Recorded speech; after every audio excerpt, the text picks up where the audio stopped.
Hello everyone, welcome back to our YouTube channel. Last పార్ట్లో వాసుదేవుడు శాంతి ప్రస్తావనకై పాండవుల తరపున హస్తినాపుర రాజ్యసభకు వెళ్తాడు. ఆ తరువాత ఏం జరిగిందో ఇప్పుడు తెలుసుకుందాం.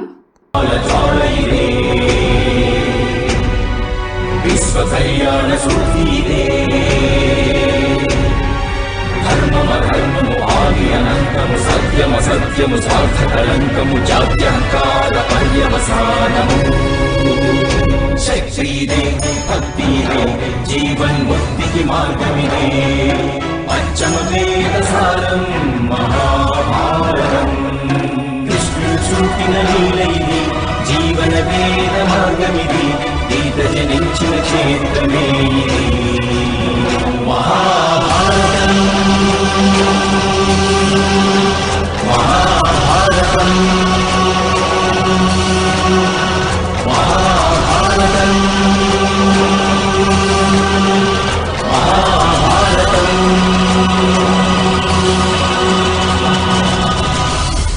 ఆ తరువాత దుర్యోధనుడు వాసుదేవుని దగ్గరికి వెళ్ళి, జాగ్రత్తగా విను వాసుదేవా, ఆ పాండవులకు 5 ఊర్లు కాదు కదా, సూది మొనపైన నిలబడేంత భూమిపైన ఆ మాత్రం భాగాన్ని కూడా ఆ పాండవులకు ఇచ్చేదే లేదు అని అంటాడు. వెంటనే వాసుదేవుడు, నిర్ణయం తీసుకునే ముందు చివరిసారిగా ఒక్కసారి ఆలోచించండి యువరాజా, ఈ నిర్ణయానికి పర్యవసానం భవిష్యత్తులో భయంకరంగా ఎదురైనప్పుడు మీరు ప్రాణాలు కాపాడుకోవడానికి పరుగులు తీస్తారేమో అని అంటాడు. అప్పుడు భీష్ముడు, యువరాజా, సూర్యకాంతిని చూసి తట్టుకోలేని గుడ్లగూబ పగలంతా కళ్ళు మూసుకొని సూర్యాస్తమయం వచ్చిందని ఆత్మవంచన చేసుకుంటుంది. తమరు భవిష్యత్తులో వచ్చే పరిణామాల గురించి ఆలోచించడం లేదు అని అంటాడు. వెంటనే దుర్యోధనుడు, మీకు మీ సామర్థ్యం మీద నమ్మకం లేదా పితామహ? మీకన్నా ఎక్కువ సామర్థ్యం అతి చిన్న దేశమైన మత్స్యదేశానికి రాజు విరాటుడు చూపించాడు. అతడు మన ప్రచండ సైన్యం ముందు కూడా శరణు కోరుతూ శ్వేత పతాకాన్ని ఎగురవేయలేదు అని అంటాడు. అప్పుడు ద్రోణాచార్యుడు, ఎందుకంటే పాండవులు ప్రతిపక్షంలో ఉన్నారు. పాండవులే కాదు, యాదవ శ్రేష్ఠుడు వాసుదేవుడు కూడా ప్రతిపక్షంలోనే ఉన్నాడు. ఇది మరిచిపోకు దుర్యోధన అని అంటాడు. వెంటనే దుర్యోధనుడు, గురువర్య, ఒక నిశస్త్రుడైన వ్యక్తిని చూసి మీ ప్రాణాలు జారిపోతున్నాయా? మీ సామర్థ్యం ఇంత మాత్రమేనా? ఇప్పుడే మీ బాధను దూరం చేస్తాను అని చెప్పి సైనికులను పిలిపించి, బంధించండి ఈ గొల్లవాడిని అని అంటాడు. సైనికులంతా వచ్చి వాసుదేవుని చుట్టూ నుంచుంటారు. అప్పుడు వాసుదేవుడు, నన్ను బంధించాలనుకుంటున్నావా మూర్ఖ దుర్యోధన? సరే, ఈ ప్రయత్నం కూడా చేసుకో అని అంటాడు. అది చూసి భీష్ముడు, దుర్యోధన, ఇంత మూర్ఖంగా ప్రవర్తించకు. ధృతరాష్ట్ర, ఆపు నీ కొడుకుని అని అంటాడు. వెంటనే ధృతరాష్ట్రుడు, ఆగు దుర్యోధన అని అంటాడు. ద్రోణాచార్యుల వారు కూడా, దుర్యోధన, ఎందుకింతటి అధర్మం చేస్తున్నావు అని అడుగుతాడు. వెంటనే విదురుడు, దుర్యోధన, ఈ క్షణమే నువ్వు నీ ప్రాణాలను కోల్పోతావు అని అంటాడు. వెంటనే వాసుదేవుడు, లేదు, వీని ప్రాణాలు నా చేతిలో పోవు. వీనిని చంపాలన్న సంకల్పం బావ భీముడిది. గాంధారరాజా, మీ పథకాన్ని మీరు అమలు చేసుకోండి, వెయ్యండి నా చేతులకు బేడీలను అని నించొని ఉంటాడు. దుర్యోధనుని ఆదేశం మేరకు సైనికులు సంకెళ్లను తీసుకొని వస్తూ ఉంటారు. కానీ వారు ఎంత ప్రయత్నించినా సరే ఆ సంకెళ్లను లాగలేక వారు కింద పడిపోతారు. ఎంతమంది సైనికులు ప్రయత్నించినా సరే సంకెళ్లను లేపలేకపోతారు. అప్పుడు వాసుదేవుడు, దుర్యోధన, నీవు చేసిన పాపాల భారాన్ని నీ సైనికులు మోయలేరు. ఈ ఒక్క కార్యాన్ని నువ్వే చెయ్యాలి. చూస్తాను నీ ఆత్మ ఇంకా ఎన్ని పాపాల భారాలను భరించగలదో. రా, నీ శక్తిని చూపించు, వచ్చి నన్ను బంధించు అని అంటాడు. వెంటనే దుర్యోధనుడు కోపంతో ఆ సంఖ్యలను లాక్కొని వాసుదేవుణ్ణి బంధించబోతూ ఉండగా కర్ణుడు అడ్డుగా నిలబడి, మిత్రమా, అంత పని మాత్రం చెయ్యకు.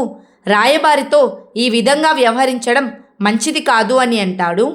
కర్ణుడు చెప్పిన మాటలనేమీ పట్టించుకోకుండా దుర్యోధనుడు, దుశ్శాసనుడు ఇద్దరూ కలిసి వాసుదేవునికి సంకెళ్ళు వేసి వాసుదేవుణ్ణి కారాగారంలో బంధించడానికి తీసుకువెళ్తారు. ఆ తరువాత కారాగారంకు తాళం వేయబోతూ ఉండగా లోపల దుశ్శాసనుడు సంకెళ్లతో కనిపిస్తాడు. అన్నయ్య, మీరు నన్ను బంధించారేమిటి, నన్ను విముక్తిని చేయండి అని బ్రతిమలాడుతూ ఉంటాడు. ఆశ్చర్యంతో బయటికి చూడబోగా బయట సైనికులు కూడా దుర్యోధనుడికి వాసుదేవుని రూపంలోనే కనిపిస్తారు. ఆశ్చర్యంతో భయపడుతూ అక్కడి నుంచి వెళ్ళిపోతూ ఉండగా వారి తమ్ముడు వికర్ణుడు కూడా వాసుదేవుని రూపంలో కనిపించి, అన్నయ్య మీరు నన్ను బంధిస్తారా అని అడుగుతాడు. వెంటనే కర్ణుడు వాసుదేవుని రూపంలో వచ్చి, మిత్రమా నీవు నా చేతికి సంకెళ్ళు వేస్తావా అని అడుగుతాడు. ఆ తర్వాత ద్రోణాచార్యుల వారు కూడా వాసుదేవుని రూపంలోనే కనిపించి, పుత్రా దుర్యోధన నీకు శక్తి ఉంటే ఇప్పుడు నువ్వు నన్ను బంధించు అని అంటాడు. భీష్ముడు కూడా వాసుదేవుని రూపంలో వచ్చి, పుత్రా దుర్యోధన నీవు చేసిన పాపాల భారాన్ని మోయగలవా అని అడుగుతాడు. శకుని విదురుడు కూడా వాసుదేవుని రూపంలోనే కనిపించి సంకెళ్ళు వేస్తావా అని అడుగుతూ ఉంటారు. చివరికి ధృతరాష్ట్రుడు కూడా వాసుదేవుని రూపంలోనే కనిపించి, ఈ పనిని నువ్వొక్కడివే చేయగలవు దుర్యోధన, సంకెళ్ళు వెయ్యి అని అంటూ ఉంటాడు. అదంతా చూసి భయపడుతూ దుర్యోధనుడు నీళ్ళలోకి చూడగా నీళ్ళలో వాసుదేవుని ప్రతిబింబం కనిపించి, కారాగారంలో ఉన్నది ఎవరు, బావా దుర్యోధన మీరా లేక నేనా అని అడుగుతాడు. వెంటనే నీళ్ళలో నుంచి ఎవరో కొట్టిన శబ్దం వినిపిస్తుంది. దుర్యోధనుడు వెళ్ళి వాసుదేవుని పాదాల దగ్గర పడిపోతాడు. పైకి లేచి చూడగా వాసుదేవుని విశ్వరూపం కనిపిస్తుంది. ఆ విశ్వరూపంలోని భాగంగా యుద్ధంలో దుర్యోధనుడి పరిగెత్తుతూ కింద పడిపోయినట్లుగా పెద్ద శబ్దం వినిపిస్తుంది. ఆ శబ్దం విన్న ధృతరాష్ట్రుడు భయంతో, దుర్యోధన ఏమైంది, ఎందుకంత భయపడుతున్నావు, ఎవరైనా నాకు చెప్పండి అని అడుగుతాడు. వెంటనే వాసుదేవుడు, మీకు దృష్టిని ప్రసాదిస్తున్నాను ధృతరాష్ట్ర మహారాజా, స్వయంగా మీ కళ్ళతోనే మీరు చూడండి అని అంటాడు. ధృతరాష్ట్రుని కళ్ళతో వాసుదేవుని విశ్వరూపాన్ని చూడలేకపోతూ ఉంటాడు. అప్పుడు ధృతరాష్ట్రుడు, భగవంతుడా నన్ను క్షమించు వాసుదేవా, ఈ దృష్టితో నేను మీ విశ్వరూపాన్ని చూడలేకపోతున్నాను, నీవిచ్చిన దృష్టిని నీవే తీసేసుకో అని బ్రతిమలాడుతూ ఉంటాడు. జరిగినదంతా నిజమే అని భ్రమపడి దుర్యోధనుడు నొప్పితో పెద్ద పెద్దగా కేకలు వేస్తూ ఉంటాడు. కొంతసేపటి తర్వాత తెలివి తెచ్చుకొని సభలో ఉన్న వారందరినీ చూస్తూ ఉంటాడు. అందరూ యథావిధిగానే కనిపిస్తారు. దుర్యోధనుడికి ఏమి చేయాలో అర్థం కాక వాసుదేవుని దగ్గరికి వెళ్ళి, ఇదంతా నువ్వు చేసిన మాయేనా వాసుదేవా అని అడుగుతాడు. వెంటనే వాసుదేవుడు, ఇది మాయ కాదు యువరాజా, భవిష్యత్తు దర్శనమిది, త్వరలోనే రణభూమిలో మృత్యువు మిమ్మల్ని ఈ ప్రకారంగానే వెంటాడుతుంది, కానీ మీరు మృత్యువు నుంచి తప్పించుకోలేరు, ఎందుకంటే మృత్యువు నుంచి తప్పించుకొని పారిపోయేందుకు ఎటువంటి మార్గము లేదు. అతి త్వరలోనే రణభూమిలో ధర్మజ్వాల రగులుతోంది, సమస్త కురువంశము నీ కళ్ళ ముందే సర్వనాశనమైపోతుంది అని అంటాడు. ఆ తర్వాత ఏం జరిగిందో నెక్స్ట్ పార్ట్లో తెలుసుకుందాం. Please like, share and subscribe to our YouTube channel. Thank you.